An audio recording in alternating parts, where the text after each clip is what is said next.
हाँ, इस वीडियो में हम यूटेरस पार्ट 8 जिसमें हम अप्लाइड एनाटॉमी ऑफ यूट्रस के बारे में आपके साथ चर्चा करना चाहेंगे।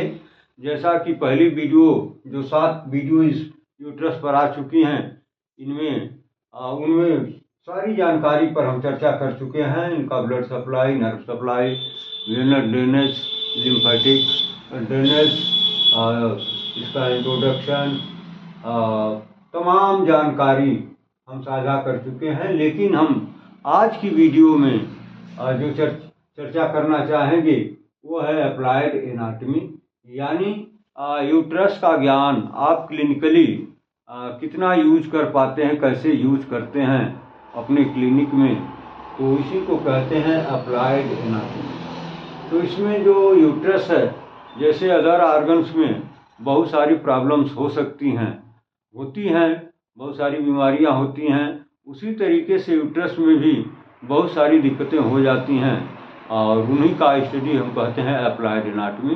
तो इसमें जो सबसे पहली प्रॉब्लम इसमें मुख्य रूप से हम 7 बिंदुओं पर चर्चा करना चाहेंगे और यही दिक्कतें होती हैं यूट्रस के केस में, यही प्रॉब्लम्स होती हैं।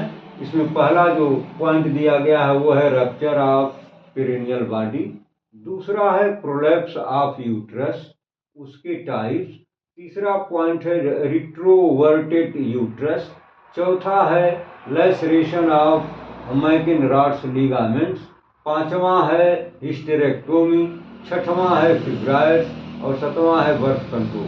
तो इन 7 बिंदुओं पर हम आपके साथ आज चर्चा करना चाहेंगे। तो आइए जो सबसे पहली प्रॉब्लम है उस पर चर्चा करते हैं। क्या है वो? तो वो है रप्चर ऑफ पेरिनियल बॉडी, यानी पेरिनियल बॉडी का रप्चर हो जाना।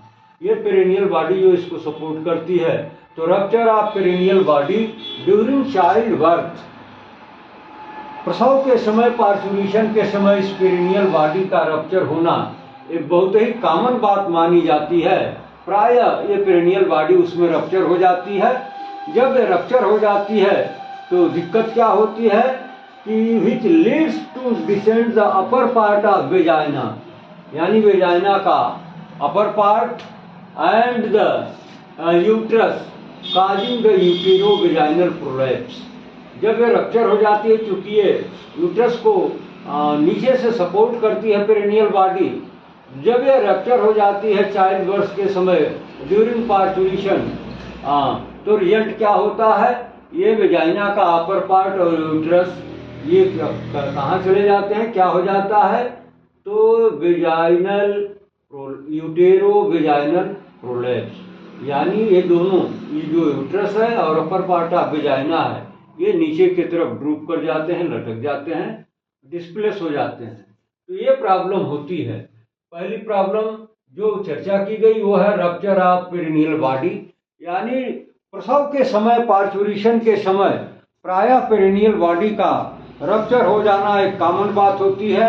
और जब वो नीचे का इसका सपोर्ट बेस खत्म हो जाता है, लूज हो जाता है, तो फिर रिजल्ट क्या होता है, यूट्रस और अपर पार्ट ऑफ वेजाइना ये नीचे की तरफ थोड़ा लटक जाता है, चला जाता है, डिस्प्लेस हो जाता है। दूसरा जो पॉइंट है वो है प्रोलैप्स ऑफ यूटेरस, यानी यूटेरस का नीचे की तरफ डिसेंड कर जाना। तो द सपोर्ट्स ऑफ, ये कब होता है ऐसा, the supports of the uterus become weak due to any cause, किसी भी कारण के वजह से यूट्रस के जो सपोर्टिंग स्ट्रक्चर्स हैं, जो सपोर्ट करके उसको अपने नॉर्मल पोजीशन में स्टेबल करते हैं, अगर उनमें वीकनेस किसी तरह से भी आ जाए, वो वीक हो जाए, यानी उसके वेट को बियर करने में फेल्योर हो जाए, तो रिजल्ट क्या होता है, uterus descend from the normal position. Uterus जो अपने नॉर्मल पोजीशन से, जिस पोजीशन में उसे होना चाहिए, उससे ये नीचे की तरफ लटक जाता है। और क्या होता है, इसी कंडीशन को हम नाम देते हैं प्रोलैप्स यूटेराई, यानी यूट्रस का नीचे की तरफ डिसेंड कर जाना, लटक जाना। तो ये रहा प्रोलैप्स ऑफ यूट्रस। अब इसको हम 3 कैटेगरी में बांट करके इसका स्टडी करते हैं, 3 स्टेजेज में इसका स्टडी करते हैं। और पहली स्टेज क्या मानी जाती है, मैंने ऐसे देखिए, first stage prolapse, second stage prolapse और थर्ड स्टेज प्रोलैप्स। एबीसी करके 3 स्टेजेज जिसमें बताई गई हैं। अब हमें यह देखना होगा कि फर्स्ट स्टेज प्रोलैप्स में क्या कंडीशन होती है यूट्रस की, सेकेंड प्रोलैप्स कंडीशन में क्या पोजीशन होती है यूट्रस की, और जो थर्ड होता है, थर्ड डिग्री प्रोलैप्स, इसमें क्या कंडीशन होती है यूट्रस की। तो आइए हम देखें फर्स्ट डिग्री प्रोलैप्स में क्या होता है। Condition where the external arch descend in the vagina below the ischial spine but not outside the vagina. ये जो यूट्रस है फर्स्ट डिग्री प्रोलैप्स के कंडीशन में, इसकी पोजीशन क्या होती है कि external arch descends in the vagina. जो सर्विक्स का एक्सटर्नल आर्च पिछले एपिसोड के फिगर में दिखाया गया था, जब इसकी नॉर्मल एनाटॉमी पर हम चर्चा कर रहे थे, तो उसमें एक टर्म आया था एक्सटर्नल आर्च। ये external arch descend in the vagina, जब वो वेजाइना में नीचे की तरफ डिसेंड कर जाए, लेकिन वो ischial स्पाइन से थोड़ा सा नीचे तक चला जाए, लेकिन वेजाइना के बाहर न जाए, वेजाइना के अंदर ही ये थोड़ा सा डिसेंड कर जाए, इसको कहते हैं first degree prolapse. Second degree में क्या होता है कि condition where the external arch descend outside vaginal इंट्राइटस।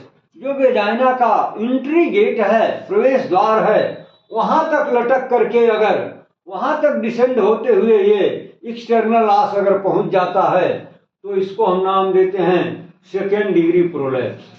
अब थर्ड डिग्री प्रोलैप्स में क्या होता है कि यूट्रस जो है इतना डिसेंड कर जाता है कि वो वेजाइना का जो एंट्री गेट है, प्रवेश द्वार है, उससे बिल्कुल बाहर निकल के चला जाता है। इसको हम दूसरे नाम से भी जानते हैं, वो नाम है प्रोसाइडेंसिया। तो इस तरह से आपने देखा कि ये यूट्रस प्रोलैप्स यूट्रस की एक बहुत सीवियर प्रॉब्लम है, और ये 3 कंडीशन में, 3 फेजेज में हम इसको स्टडी करते हैं।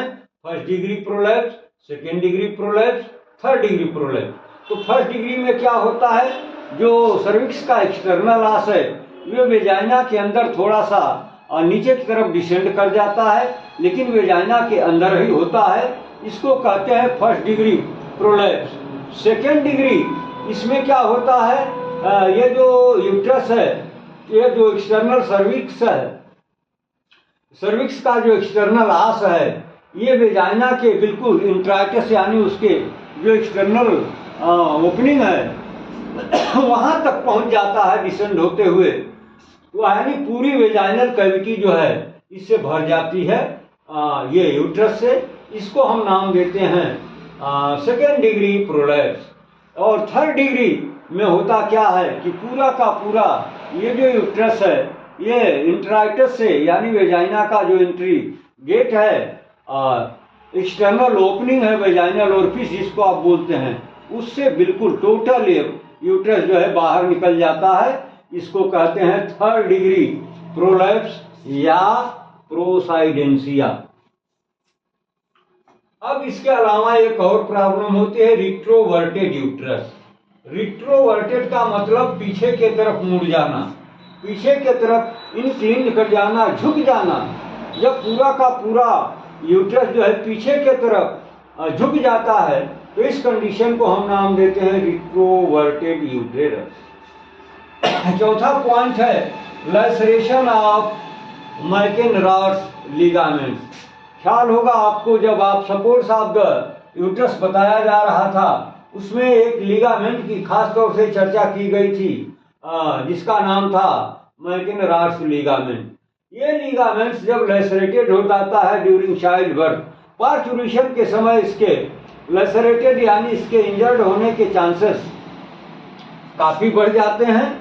और जब ये लैसरेटेड हो जाता है यानी इंजर्ड हो जाता है, तो फिर करता क्या है कि अगर इसका ये जो रिपेयर है अगर वो प्रॉपरली न किया गया, प्रॉपर रिपेयर नहीं हुआ, तो फिर रिजल्ट क्या होता है, chances of the prolapse of uterus. यानी ये भी एक सपोर्ट करने वाला लिगामेंट है।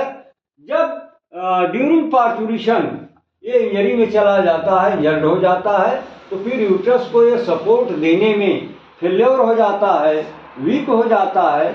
रिजल्ट क्या होता है? प्रोलैप्स ऑफ यूटेरस की कंडीशन बन जाती है, यानी यूट्रस इस केस में भी वेजाइना के बाहर आ जाता है। जो पांचवा पॉइंट है इस पर हम चर्चा करना चाहेंगे, हिस्टेरेक्टोमी, यानी surgical removal of the uterus performed through the anterior abdominal wall और थ्रू द वेजाइना। जब हम किन्हीं कारणों से, कारण चाहे जो भी हो, लेकिन कभी न कभी ऐसी कंडीशन आ ही जाती है, किसी महिला को इस कंडीशन को फेस करना पड़ता है कि उसका जो यूट्रस है वो सर्जिकल रिमूवर के द्वारा बॉडी से बाहर कर दिया जाता है, चाहे वो एब्डोमिनल वॉल को इंसाइज करके किया जाए या फिर थ्रू द वेजाइना के थ्रू किया जाए, लेकिन रिजल्ट एक ही होता है कि सर्जिकल रिमूवल ऑफ यूट्रस, यानी सर्जरी के द्वारा यूट्रस को जब हम बॉडी से अलग कर देते हैं तो इसको कहते हैं हिस्टेरेक्टोमी। चाहे वो हम इंटीरियर एब्डोमिनल वॉल की सर्जरी करके उसको बाहर करें या थ्रू द वेजाइना, दोनों मेथड अपनाए जाते हैं। छठवां पॉइंट दिया गया फिब्राइड। तो यूट्रस और nowadays it is very common problem, आज के तारीख में ये है बहुत कॉमन प्रॉब्लम मानी जा रही है यूट्रस में फिब्राइड का होना। तो फिब्राइड क्या है? ये फाइबर्स का एक नोड जैसा स्ट्रक्चर फॉर्म हो जाता है जिसको लोग गांठ बोलते हैं। तो ये फिब्राइड है जो यूट्रस में बहुत कॉमनली पाया जाता है, हो जाता है। सातवां टर्म बताया गया बर्थ कंट्रोल, यानी इंट्रायूटेराइन कंट्रासेप्टिव डिवाइसेस का यूज करके हम फर्टिलाइज्ड ओवा को यूट्रस के अंदर इम्प्लांट होने से रोकने को कहते हैं बर्थ कंट्रोल। तो ये 7 पॉइंट मुख्य रूप से आज के वीडियो में बताए गए। आइए इनको हम एक बार रिवाइज भी कर लेते हैं। पहली जो प्रॉब्लम बताई गई, रप्चर ऑफ पेरिनियल बॉडी। ये पेरिनियल बॉडी क्या है? तो it is a supportive organ to the uterus during child birth और पार्चुरेशन। जब ये इंजरी में चली जाती है, इंजर्ड हो जाती है, रप्चर हो जाती है, तो ये यूट्रस को सपोर्ट करने में असमर्थ हो जाती है। रिजल्ट क्या होता है कि यूट्रस जो है डिसेंड करके और वेजाइना में चला आता है। कहाँ? फिर uterus causing the utero vaginal prolapse. जब वो लूज हो जाता है, यूट्रस के वेट को सपोर्ट करने में फेल हो जाता है, तो रिजल्ट ये होता है कि यूट्रस और ये वेजाइना का अपर पार्ट नीचे के तरफ थोड़ा खिसक जाता है, डिसेंड कर जाता है। दूसरा पॉइंट इसमें बताया गया prolapse of uterus. It is the very common point of the applied anatomy of uterus. Uterus का प्रोलैप्स करना यह एक बहुत कॉमन प्रॉब्लम आज के तारीख में हो गई है। तो ये होता क्या है कि जब यूट्रस के जो सपोर्टिंग लिगामेंट्स या स्ट्रक्चर्स हैं, कारण चाहे जो भी हो, कैसे भी हो, अगर वो वीक हो जाते हैं, यानी यूट्रस को अपने सही पोजीशन में रखने में फेलियर हो जाते हैं, तो फिर एक कंडीशन बनती है कि यूट्रस जो है नीचे की तरफ अपनी नॉर्मल पोजीशन से डिसेंड कर जाता है। इसी को हम नाम देते हैं यूटेरस प्रोलैप्स या प्रोलैप्स यूटेराई। इसमें 3 स्टेजेस बताई गई हैं, first stage, second stage, third stage. तो फर्स्ट स्टेज में हम देखते हैं कि क्या होता है। तो ये यूट्रस जो है ये जो उसका सर्विक्स है, उसका एक्सटर्नल आर्स वेजाइना के अंदर डिसेंड कर जाता है, इसको कहते हैं first degree uterus prolapse. Second में क्या होता है, वो एक्सटर्नल आर्स जब वेजाइना के आता है तो उसको कहते हैं